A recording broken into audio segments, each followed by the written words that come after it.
दोस्तों और गुरु प्रेमियों, आज हम आपके समक्ष पाकिस्तान के गुरुद्वारे जो पार्टीशन से पहले अखंड हिंदुस्तान में मौजूद थे, लेकिन पार्टीशन के बाद जो पाकिस्तान के इलाके में चले गए, उन गुरुद्वारों के बारे में आपसे अपना विचार साझा करेंगे। तो सर्वप्रथम गुरुद्वारा डेरा साहिब के बारे में आपके साथ विचार साझा कर रहा हूँ।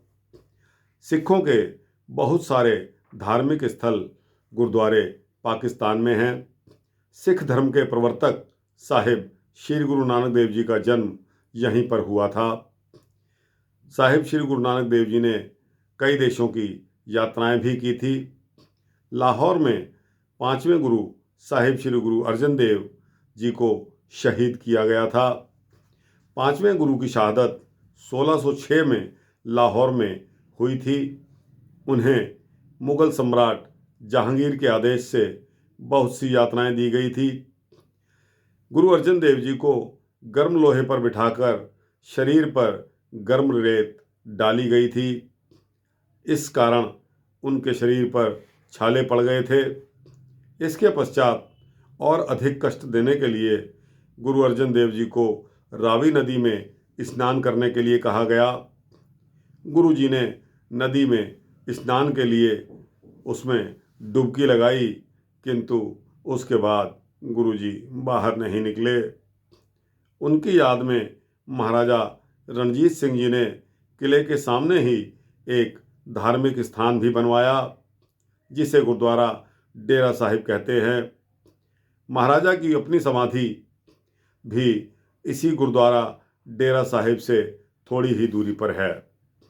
गुरुद्वारा डेरा साहिब के खुले आंगन में संगमरमर के दरवाजे से होकर गुजरा जाता है। आंगन में संगमरमर की टाइलों का फर्श बना हुआ है। आगे चलकर कुछ सीढ़ियां चढ़ने के बाद एक बरामदा आता है, जिसकी छत पर फूलों की सुंदर चित्रकारी की हुई है। बरामदे के बाद गुरुद्वारे का हाल, जहां गुरु ग्रंथ साहब का प्रकाश किया हुआ है।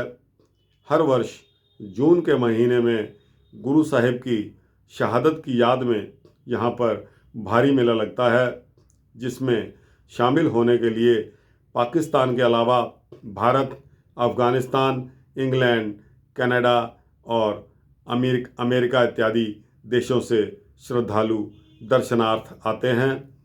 लाहौर शहर में सिखों के और भी प्रसिद्ध धार्मिक स्थान हैं। डब्बी बाज़ार में गुरुद्वारा बावड़ी साहिब है। यह बावड़ी छठे गुरु श्री गुरु हरगोविंद साहिब जी ने बनवाई थी। छठे गुरु जी की याद में यहाँ एक गुरुद्वारा मजंग में भी है, जहाँ पर गुरु साहिब लाहौर की यात्रा के समय कुछ दिन आकर ठहरे थे और यहीं से मुसलमान सूफ़ी संत हज़रत मियाँ मीर से भी मिलने के लिए आए थे। लाहौर रेलवे स्टेशन के नज़दीक नौलखा बाज़ार में गुरुद्वारा शहीदगंज है, जहां मुग़ल काल में मीर मन्नू ने यातनाएं देकर सिख औरतों और बच्चों को शहीद किया था। इसके पास ही भाई तारू सिंह जी शहीद का गुरुद्वारा स्थित है। अब दोस्तों, हम बात करते हैं गुरुद्वारा ननकाना साहिब की। गुरुद्वारा ननकाना साहिब सिखों का सबसे पवित्र धार्मिक स्थान है, जो लाहौर से 64 किलोमीटर की दूरी पर ज़िला शेखपुरा में है। यहाँ पर सिख धर्म के प्रवर्तक साहिब श्री गुरु नानक देव जी का जन्म सन 1469 में हुआ था।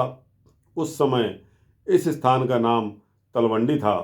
बाद में यह गांव ननकाना साहिब के नाम से जाना जाने लगा। यहाँ पर गुरु साहिब के जीवन से संबंधित कई धार्मिक स्थल हैं और गुरुओं की निशानियाँ भी यहाँ मौजूद हैं।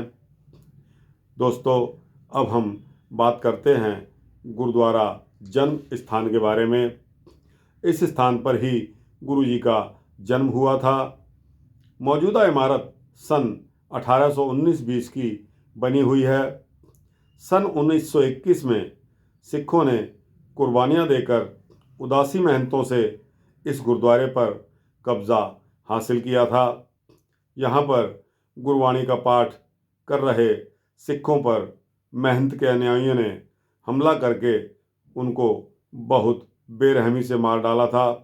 लगभग 80 सिख इस हमले में मारे गए थे। यहाँ तक कि गुरु ग्रंथ साहिब जी पर भी गोलियों के निशान मिले थे। लाहौर से अंग्रेज़ फौज ने आकर स्थिति पर काबू किया था और गुरुद्वारे को ताला लगा दिया गया था। अगले दिन सिखों के प्रतिनिधियों को ही गुरुद्वारा सौंप दिया गया था। अब दोस्तों जिक्र करते हैं गुरुद्वारा बाल लीला। गुरुद्वारा जन्म स्थान से लगभग 250 मीटर की दूरी पर दक्षिण उत्तर की ओर गुरुद्वारा बाल लीला है, जो गुरु जी ने बाल्यकाल से संबंधित गुरुद्वारा। यह गुरुद्वारा 1820 में बनाया गया था। इसके साथ ही एक सरोवर का निर्माण 1945-46 में कराया गया था। गुरुद्वारा मालजी साहिब। गुरुद्वारा जन्म स्थान से लगभग 1.5 किलोमीटर की दूरी पर रेलवे स्टेशन के सामने गुरुद्वारा मालजी साहिब है, जहाँ पर गुरुजी अपने पशुओं को चराते थे। एक दिन गुरुजी दोपहर में आराम कर रहे थे तो एक फनियर नाग ने अपना फन फैलाकर गुरुजी के सिर पर छाया की थी। गुरुद्वारा कियारा साहिब। एक दिन तलवंडी गांव के हाकिम राय बुलार के सामने एक किसान ने शिकायत की कि गुरु के पशुओं ने उसकी सारी खेती उजाड़ दी है। हाकिम ने उसी समय मौके पर जाकर जांच की और देखा कि खेत में कोई नुकसान नहीं है और खेती बिल्कुल ठीक ठाक है और फसल को भी कोई नुकसान नहीं हुआ है। इसी स्थान पर गुरु जी की याद में गुरुद्वारा कियारा साहिब बना हुआ है। यह गुरुद्वारा मालजी साहिब से लगभग 400 मीटर की दूरी पर पूर्व दिशा में स्थित है। दोस्तों अब बात करते हैं गुरुद्वारा तम्बू साहिब की।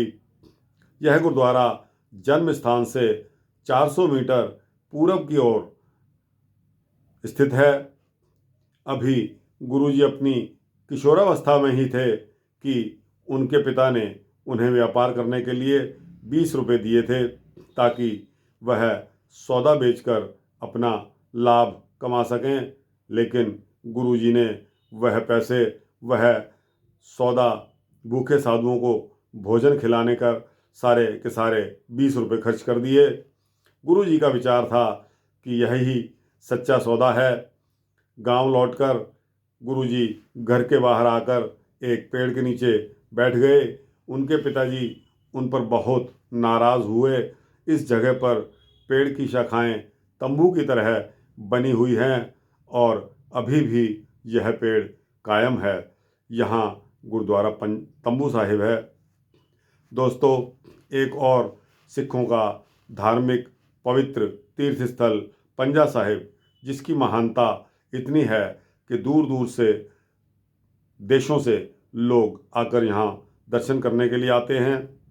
गुरुद्वारा पंजा साहिब रावलपिंडी से कुछ ही दूरी पर है और हसन अब्दाल रेलवे स्टेशन से थोड़े ही फासले पर है।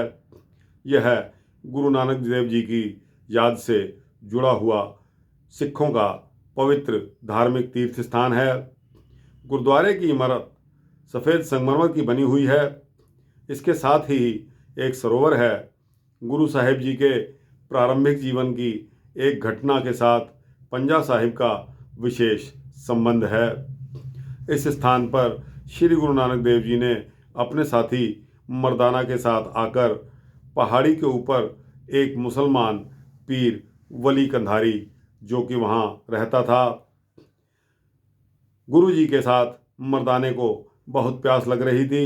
गुरुजी ने मर्दाने से वली कंधारी के पास जाकर पानी लेने के लिए कहा, परंतु वली कंधारी ने पानी देने से इनकार कर दिया।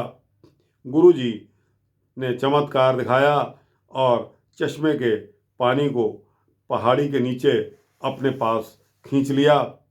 वली कंधारी ने गुस्से में आकर एक बहुत बड़ा पहाड़ी पत्थर गुरुजी की ओर लुढ़का दिया, परंतु गुरुजी ने अपने पंजे से इशारा देकर उस पत्थर को रोक दिया। गुरुजी के पंजे का निशान पत्थर पर अंकित हो गया। इसी स्थान पर एक गुरुद्वारा बना है जिसे गुरुद्वारा पंजा साहिब कहते हैं और इस कस्बे का नाम हसन अब्दाल है। चश्मे का पानी संगमरमर के तालाब में इकट्ठा होता है जिसके किनारे पर 3 मंजिली इमारत बनी हुई है। गुरुद्वारे की इमारत और सरोवर का निर्माण प्रसिद्ध सिख जर्नैल हरि सिंह नलुआ ने इस इलाके पर पहली बार विजय प्राप्त करने के पश्चात महाराजा रणजीत सिंह के शासनकाल में ही करवाया था। तो दोस्तों, यहाँ मैं पंजाब के जो प्रांत के जो पाकिस्तान में आजकल गुरुद्वारे रह गए हैं उनके बारे में आपके साथ जिक्र कर रहा था। अगर आपको यह वृत्तांत अच्छा लगा हो तो इसको लाइक करके शेयर ज़रूर करें ताकि आप जैसे और श्रद्धालुओं और गुरु प्रेमियों को यह इतिहास पहुंच सके और उनकी भावना में भी इन गुरुद्वारों को दर्शन करने के लिए प्रेम की जागृति हो, ऐसी उम्मीद करता हूँ। इसी तरह के वृत्तांत सुनने के लिए दोस्तों, अगर आप चाहें तो मेरे चैनल को सब्सक्राइब भी कर सकते हैं। मैं अपने चैनल पर ज़्यादातर धार्मिक चीज़ें ही डालता हूँ और वैसे भी मेरे चैनल में कोई फालतू की चीज़ नहीं डाली जाती। दोस्तों, इस वृत्तांत के बाद अगले वृत्तांत की इंतज़ार करने के लिए आपसे कहूँगा। तब तक के लिए धन्यवाद।